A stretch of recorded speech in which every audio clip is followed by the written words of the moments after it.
Had a client ask me today, Sven, what the hell do you mean when you're talk about, your inner motor won't stop running? What I said to him is this. I said, you can't sit still for an hour without feeling guilty or shaming yourself, can you? He says, no, I can't. What the hell? What's that? I said, it's because you got the message when you were young that you only have worth if you're in motion.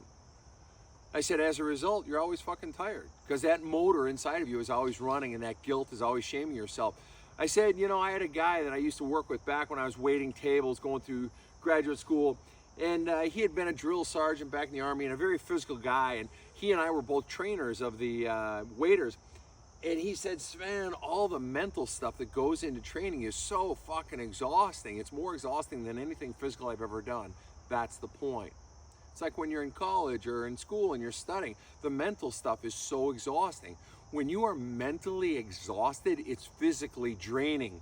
When you get the mental message pressed into you that you need to always be in motion, your brain is always in motion. You're always stressing. You're always thinking, I need to be doing more. I need to be doing. Your worth is tied up in doing, and you're not allowed to just be.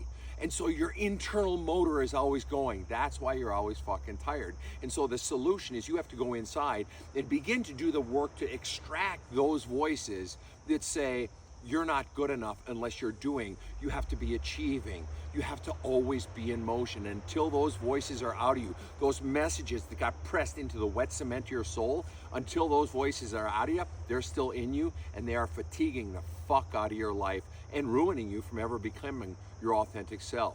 You got the guts to finally do it? If so, you need to read my fucking book, There's a Hole in My Love Cup. Start listening to my podcast. There's the Badass Counseling Show, and I strongly recommend that you join my group, Community Plus, on my website, badasscounseling.com.